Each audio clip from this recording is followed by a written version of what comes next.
akan tapi dengan mencabut atau mematikan para ulama. Di antara tanda-tanda hari kiamat adalah akan diwafatkan para ulama, sehingga tidak tersisa para ulama, sehingga tidak tersisa orang yang alim dalam agama, sehingga mereka menjadikan orang-orang jahil, seorang yang jahil sebagai ulama, dan mereka bertanya, berfatwa, kemudian mereka berfatwa dengan fatwa yang sesat, mereka sesat dan menyesatkan. Sungguh para ulama termasuk pewaris para nabi. Ada sebuah hadis Rasulullah SAW bersabda, al-ulama'u warathatul anbiya, wa innal anbiya lam yurithu dinaran wala dirhaman, wa innama warathul ilma, faman akhadahu akhadha bihaddin wafir.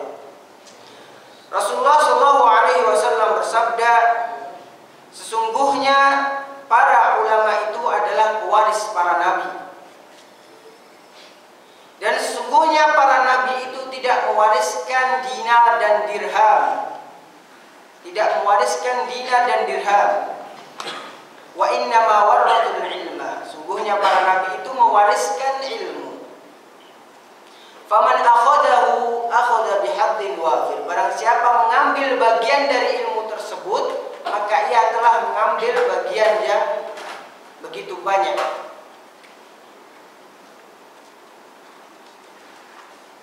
Ya, ulama itu, para ulama adalah pewaris para nabi. Para nabi tidak mewariskan materi, tidak mewariskan dirham ataupun dinar, kan tapi mewariskan ilmu. Maka hendaknya kita para ulama itu mereka adalah pewaris para nabi, mengambil ilmu yang banyak sekali, maka mereka pewaris para nabi.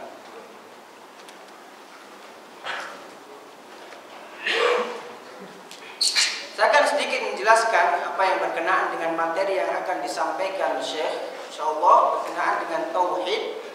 Saya mengambil beberapa faedah yang pernah disampaikan oleh Syekh Abdul Muhsin. Ada beberapa faedah yang saya catat pada daurah di Masjid Istiqlal. Yang pertama, apa sih tauhid itu? Kita tahu, kita sering mendengar tauhid, kita sering mendengar akidah, kita sering mendengar syariah, kita sering mendengar sunnah. Apa itu? Definisinya masing-masing itu apa? Tauhid secara bahasa berasal dari bahasa Arab wahhada yuwahhidu tauhidan, yang artinya menyatukan, mengisahkan. Adapun secara istilah adalah ifradullah ta'ala fil ibadah, yaitu mengisahkan Allah Subhanahu wa ta'ala dalam ibadah, baik dalam perbuatan-perbuatan Allah, yaitu yang berkaitan dengan perbuatan-perbuatan Allah, semacam mematikan, menghidupkan, menciptakan, memberi rezeki. Ini masuk dalam tauhid rububiyah. Dan juga berkenaan dengan perbuatan-perbuatan hamba yang berupa sholat, puasa, zakat, haji. Ini masuk dalam tauhid uluhiyah. Kemudian macam yang ketiga adalah tauhid asma wa sifat. Tauhid yang berkenaan dengan nama-nama Allah dan sifat-sifatnya yang agung lagi mulia.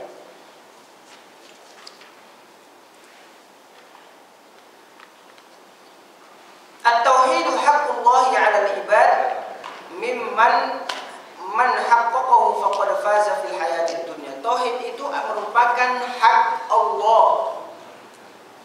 Jadi Allah memiliki hak atas para hambanya. Allah Subhanahu wa ta'ala berfirman dalam surat Adz-Dzariyat, "Wa ma khalaqatul jinna wal insa illa liya'budun, ma uridu minhum min rizqin wa ma uridu an yut'imun." Tidaklah aku menciptakan jin dan manusia melainkan hanya untuk beribadah kepadaku. Aku tidak menginginkan ma uridu minhum, aku tidak menginginkan dari mereka ayyut'imun, untuk memberikan makanan. Aku tidak menginginkan dari mereka suatu rezeki apapun. Hanya satu, untuk beribadah pada Allah Subhanahu wa taala. Dan fungsi dari ibadah tersebut tidak kembali kepada Allah, kan, tapi kembali kepada diri kita masing-masing. Kembali kepada hamba itu sendiri. Dia ibadah kembali juga pada dirinya sendiri, dia tidak ibadah kembali pula pada diri mereka sendiri. Allah tidak butuh akan hal itu.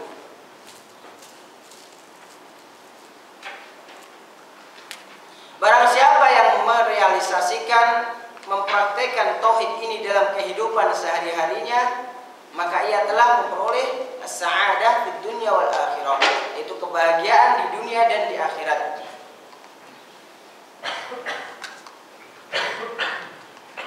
Dan barang siapa yang hidupnya tidak senantiasa disertai dengan tauhid, sering berbuat syirik tanpa sengaja disadari ataupun tidak disadari, maka ia telah rugi baik di dunia maupun di akhiratnya. Kemudian disebutkan hadis Mu'ad bin Jabal radhiyallahu anhu ketika membonceng unta di belakang Nabi sallallahu alaihi wasallam. Mu'ad ini merupakan salah seorang sahabat yang Rasulullah pernah berkata kepada dirinya, inni uhibbukum fillah.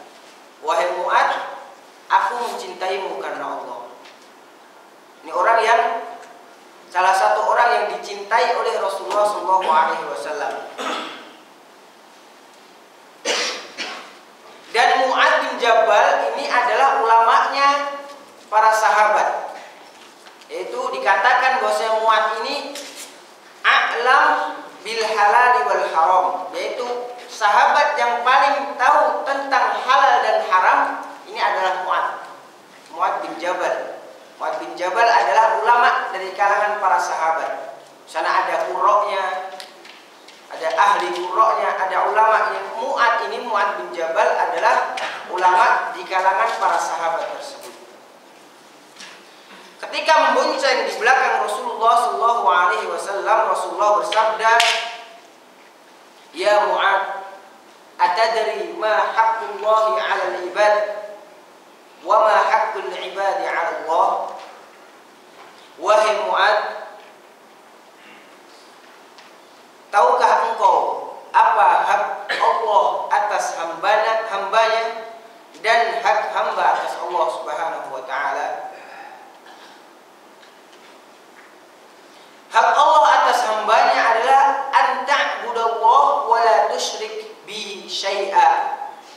Itu engkau beribadah kepada Allah Subhanahu wa taala dan tidak mensekutukannya,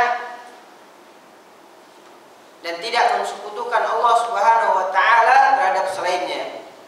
Sedangkan hak hamba atas Allah, apabila hamba tersebut menunaikan hak Allah, maka hak mereka adalah Allah tidak akan mengazab mereka selama mereka tidak berbuat syirik kepada Allah Subhanahu wa taala.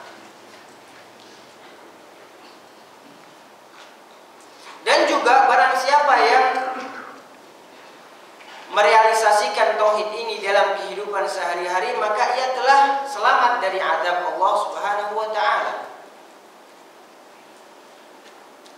Betapa banyak azab Allah turun terhadap orang-orang yang di situ banyak sekali terjadi praktek kesyirikan. Namun bukan berarti apabila suatu masyarakat, suatu kampung yang di dalamnya banyak praktek kesyirikan, akan tapi senantiasa sentosa di dalamnya, makmur di dalamnya, kemudian banyak sekali Allah berikan rezeki di dalamnya, bukan berarti itu Allah ridho terhadap mereka. Bisa jadi Allah memberikan istidraj. Apa istidraj? Allah Subhanahu wa taala berfirman, "Sanastadrijuhum min haitsu la ya'lamun." Kami akan berikan istidraj mereka, kami akan ulur-ulur mereka.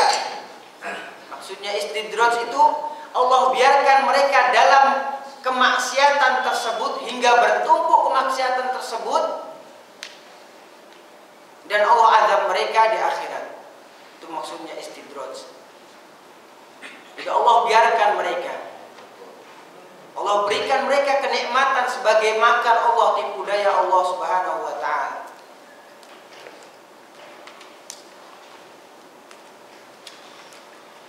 Namun apabila sebaliknya, bahkan Allah mencintai orang-orang, apabila Allah Subhanahu wa taala mencintai suatu kaum, maka Allah akan turunkan azabnya terlebih dahulu di dunianya, agar supaya mereka tidak mendapatkan siksaan ataupun azab di akhirat kelak.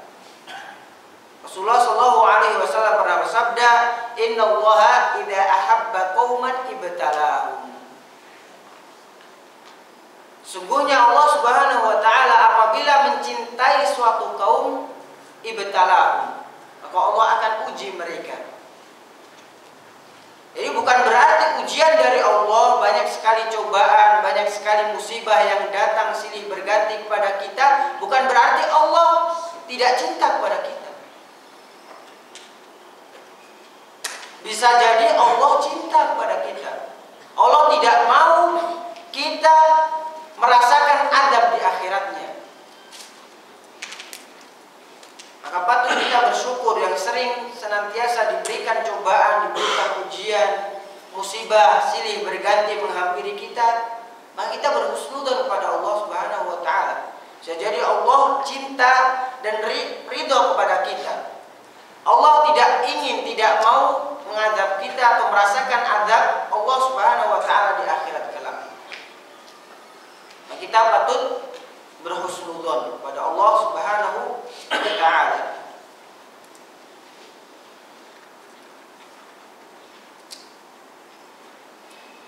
Kemudian orang yang tidak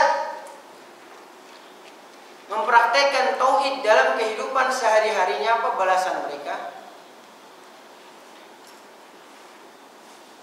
Di sini disebutkan bahwasanya orang yang tidak merealisasikan tauhid kepada Allah Subhanahu wa taala, baik dalam rububiyahnya, uluhiyahnya atau asma wa sifatnya, maka kehidupannya atau hatinya menjadi sempit.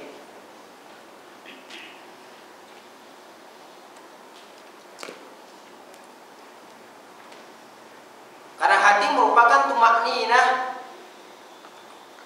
jiwa sesungguhnya. Tumakninatul hal wa sakinatul qalb.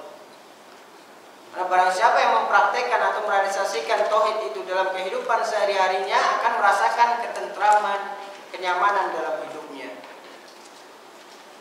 Nah, kita patut introspeksi diri kita masing-masing. Apakah kita atau kehidupan kita masih melakukan praktek kesyirikan, entah itu disengaja maupun tidak disengaja. Syirik itu macamnya banyak.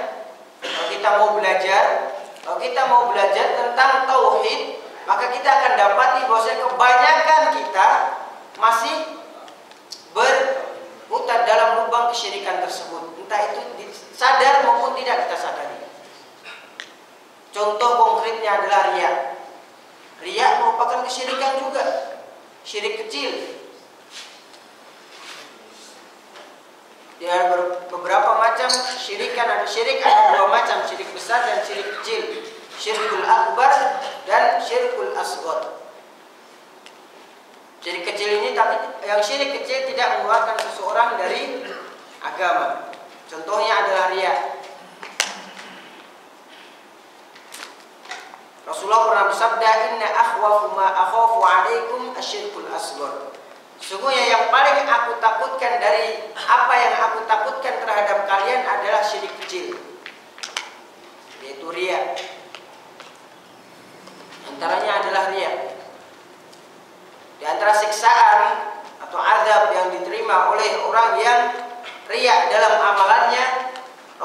seorang sabda, "Man samma'a samma'allahu bih, wa man yura'i yura'illahu bih." Barang siapa melakukan perbuatan sum'ah, apa itu sum'ah? Kalau sum'ah itu berkenaan dengan pendengaran. Maksudnya kita contohnya adalah mengaji, membaca Quran, kemudian kita membaguskan bacaan agar didengar, kemudian dipuji oleh orang lain, ini namanya sum'ah. Itu berkenaan dengan pendengaran, sum'ah. Adapun riya berkenaan dengan penglihatan. Itu kita melakukan sholat, kemudian membaguskan sholat kita agar supaya atau niat kita untuk dipuji oleh seseorang. Ini riya. Barang siapa berbuat sum'ah, maka Allah akan tampakkan sum'ah tersebut pada hari akhir. Dan barang siapa yang melakukan perbuatan riya, maka Allah akan tampakkan perbuatan riya tersebut pada hari akhir pula. Di antara siksaan atau ancaman yang Allah berikan terhadap orang atau pelaku sum'ah maupun riya. Jadi sum'ah maupun riya ini termasuk syirik kecil.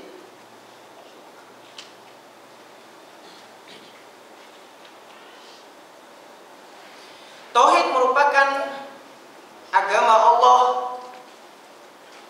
yang turun dengannya wahyu.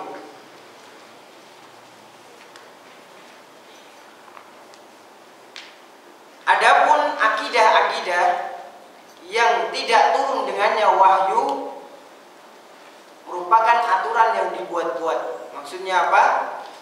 Tauhid atau ajaran tauhid, akidah tauhid ini merupakan syariat Allah yang langsung Allah turunkan. Jadi hukum ini bersumber dari Allah dan Rasulnya. Jadi tidak dibuat-buat, tidak dibuat oleh manusia. Jadi hukum ini sudah sempurna. Sebagaimana Allah Subhanahu wa taala berfirman dalam surat Al-Imran, "Al-yauma akmaltu lakum dinakum wa atmamtu 'alaikum ni'mati wa raditu lakumul Islam dinan." Jadi syariat ini sudah sempurna. Pada hari ini telah kusempurnakan agamaku bagi kalian. Wa atmamtu 'alaikum ni'mati, dan telah kusempurnakan nikmatku atas kalian. Wa raditu lakumul Islam dinan, dan aku ridhoi Islam sebagai agama kalian. Adapun syariat-syariat ataupun akidah-akidah selain Islam merupakan akidah yang dibuat-buat. Jadi tidak dijaga di dalamnya. Contohnya akidah selain Islam banyak sekali. Nasrani, Yahudi, banyak sekali di sana sudah terjadi perubahan-perubahan. Banyak sekali tahrif di sana, penyelewengan dalam syariat mereka. Adapun agama ini, syariat Islam ini, syariat tauhid ini, Allah sendiri yang menjaganya. Allah Subhanahu wa taala berfirman, "Inna nahnu nazzalna dzikra wa inna lahu lahafizun." Dan sungguh kita sendiri yang menurunkan Al-Quran ini, kita yang menurunkan peringatan ini, dan kita sendiri yang menjaganya. Wa inna lahu lahafizun. Dari zamannya Rasulullah SAW hingga sekarang, Al-Quran ini masih otentik. Tidak ada penyelewengan di dalamnya. Karena Al-Quran merupakan wahyu atau kalam Allah Subhanahu wa taala. Di antara ciri Al-Quran adalah ja'at ilaina bitawatur.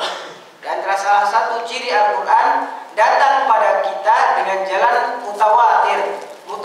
Mutawatir itu diriwayatkan oleh 10 orang atau lebih. Ini namanya derajat mutawatir. Salah satu ciri Al-Quran itu datang pada kita dengan mutawatir.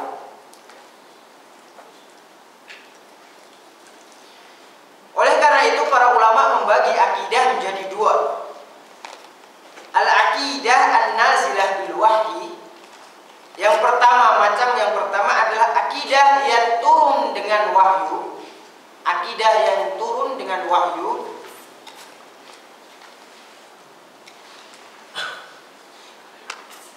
Kemudian macam yang kedua adalah al-aqidah an-nabitah fid dunya, yaitu akidah yang dibuat di itu yang dibuat oleh manusia. Macam yang pertama tadi, al-aqidah nazilah bil wahyi, akidah yang turun dengan wahyu. Itu akidah yang langsung turun,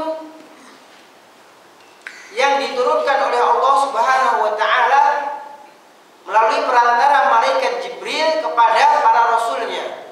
Ini akidah yang turun dengan wahyu. Ada banyak sekali kitab-kitab terdahulu sebelum Al-Quran itu masih otentik di dalamnya. Kalau belum ada penyelewengan sampai sekarang, datang sekarang kemudian terdapat banyak sekali penyelewengan. Ini kalau masih yang aslinya, masih akidah, masih ajaran yang murninya, sangat baik sekali. Tapi yang sampai sekarang, yang masih asli sampai sekarang adalah cuma Al-Quran. Karena Allah sendiri yang menjaganya. Allah sendiri langsung berfirman, wa inna nahnu nazzalna dzikra wa inna lahu lahafizun. Sesungguhnya kita yang menurunkan Al-Quran ini dan kita sendiri yang menjaganya. Tidak ada kekurangan di dalamnya, karena langsung Allah turunkan. Hukum buatan Allah, hukum buatan Tuhan, hukum buatan yang membuat manusia. Allah paham akan apa yang dibutuhkan oleh manusia itu sendiri. Syariat-syariat apa yang bermanfaat kepada manusia itu sendiri, Allah paham. Allah lebih paham terhadap para hambanya daripada hamba tersebut terhadap dirinya sendiri. Ya Allah lebih paham terhadap mereka. Apa yang lebih bermanfaat, apa yang tidak bermanfaat, Allah paham. Karena Allah yang menciptakan para hambanya. Ini macam yang pertama, yaitu akidah yang turun dengan wahyu. Kemudian macam yang kedua adalah akidah yang muncul di dunia, yaitu akidah yang dibuat oleh manusia. Itu aturan-aturan yang dibuat oleh manusia. Ini macam yang kedua. Adapun aturan-aturan yang dibuat oleh manusia mengikuti perkembangan zaman. Kadang ini salah kemudian direvisi, kemudian diperbaiki. Aturan-aturan ini hukum manusia. Tidak ada kata sempurna. Jadi masih ada revisi, masih ada perbaikan. Kalau sekiranya ini sudah tidak layak untuk zaman sekarang, kemudian direvisi. Ini hukum manusia. Masih ada kekurangan-kekurangan. Adapun hukum Allah tidak ada kekurangan dalamnya. Sholih likulli zamanin wa makan. Itu baik pada setiap keadaan, pada setiap tempat dan setiap keadaan. Ini hukum Allah, akidah Allah, aturan Allah. Ini sholih likulli zamanin wa makanin. Itu cocok pada setiap tempat dan kondisi. Adapun hukum manusia, hukum yang dibuat buat manusia, kadang menyesuaikan tempat, menyesuaikan zaman, tidak pasti. Ini salah satu ciri hukum manusia. Itu masih mengalami perbaikan-perbaikan. Dirasa hal itu baik untuk dirubah, maka akan dirubah hukum tersebut.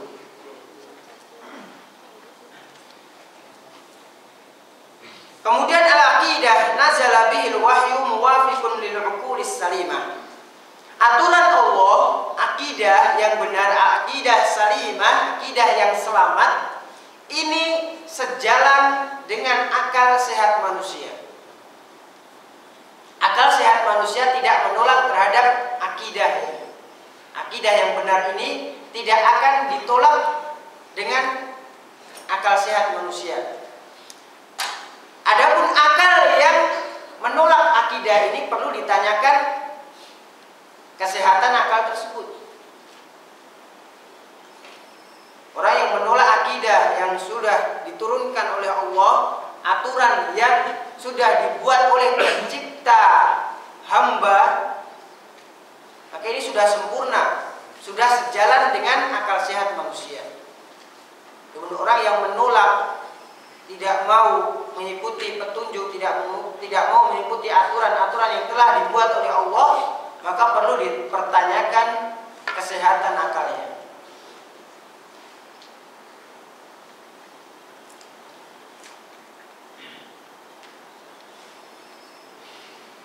Contohnya adalah di sini disebutkan kisah dari Zaid bin Amr bin Nufail fil jahiliyah. Salah satu contohnya adalah kisah yang diriwayatkan di sini, kisah Zaid bin Amr bin Nufail pada masa jahiliyah. Dia terkenal dengan wahidnya jahiliyah. Jadi sebelum kedatangan Rasulullah SAW, di sana ada fatrah, ada jeda sebelum masa kenabian, sebelum Rasulullah SAW diutus, itu masih ada mereka yang belum tiba, belum hidup pada masa Rasulullah, masih mengikuti syariat sebelumnya, syariat Ibrahimiyah.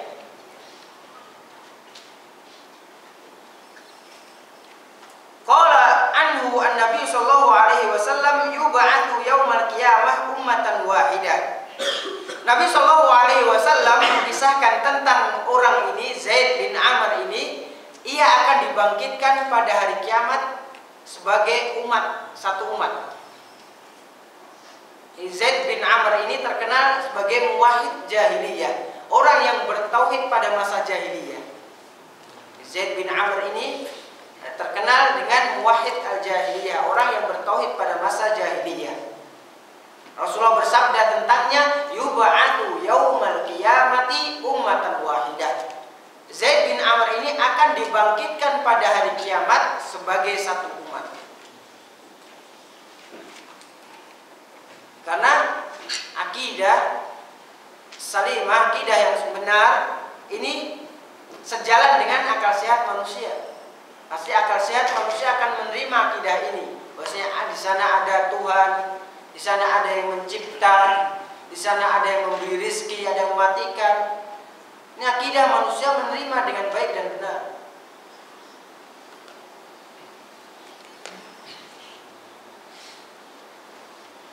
Kemudian ada beberapa buah dari tauhid ini, sedikit saya akan sampaikan. Di antara buah yang dapat diperoleh oleh seseorang apabila mempraktekkan atau merealisasikan tauhid tersebut dalam kehidupan sehari-hari adalah al-aman, rasa aman. Rasa aman, rasa tentram dalam kehidupannya. Allah Subhanahu wa taala berfirman, "Walladzina amanu wa lam yalbisu imanahum bidzulmin ulaika lahumul amnu wa hum muhtadun." Dan orang-orang yang beriman dan tidak mencampur adukkan keimanan mereka dengan kezaliman, itu maksudnya dengan kesyirikan, maka mereka mendapatkan rasa aman dan mereka mendapatkan petunjuk.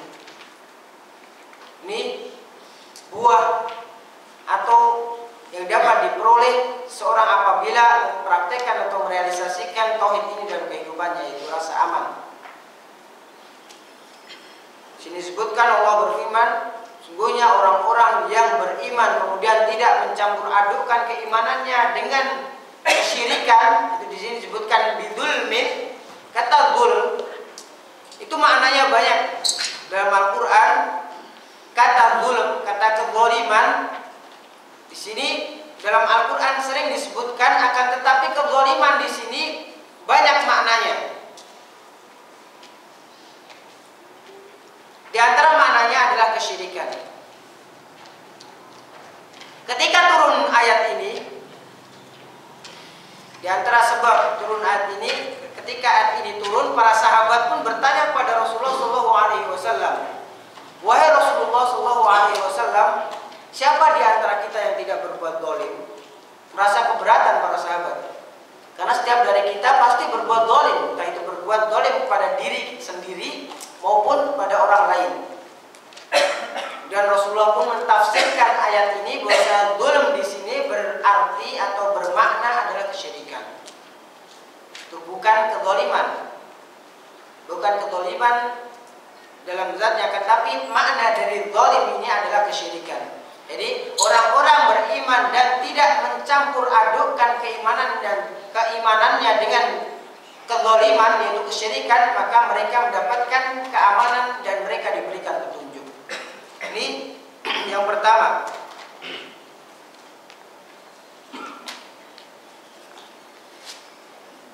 Dan dikuatkan makna dari zalim ini, perkataan Luqman pada anaknya, putranya, ya bunayya la tusyrik billah inna syirka la dzulmun adzim. Itu tafsiran ayat ini, bahwasanya tafsiran dari kezaliman adalah syirik, dikuatkan dalam firman Allah yang lain pada surat Luqman. Itu perkataan Luqman, nasihat Luqman kepada putranya, ya bunayya la tusyrik billah inna syirka la dzulmun adzim. Wahai anakku, wahai putraku, jangan engkau sekutukan Allah Subhanahu wa taala. Sungguhnya kesyirikan itu merupakan kezaliman yang sangat besar. Jadi makna zalim adalah kesyirikan. Di antara makna zalim adalah kesyirikan. Kemudian yang lain, at-tauhidu ahsanul hasanat wa ajalliha wa didduhu syirku fahuwa aswa'us sayyi'at wa akbahuha. Tauhid adalah kebaikan yang paling baik. Sini disebutkan ahsanus sayyi'at, kebaikan yang paling baik. Wa ajalliha, dan yang paling utama. Dan lawannya adalah kesyirikan, fahuwa aswa'us sayyi'at. Kesyirikan itu adalah kejelekan yang paling jelek, wa akbahiha, dan yang paling busuk.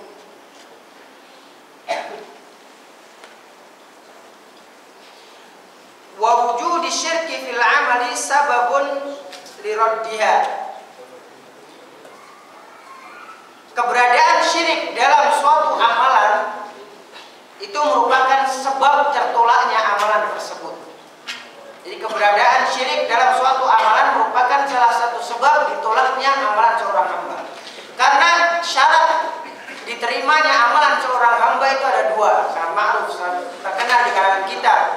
Di antara sebab diterimanya amalan seorang hamba, yang pertama adalah al-ikhlas, ikhlasun niyah, ikhlas lillahi ta'ala, yaitu mengikhlaskan amalan itu pada Allah Subhanahu wa ta'ala. Kemudian syarat yang kedua, mutaba'ah, itu mengikuti atau sejalan dengan contoh Rasulullah SAW.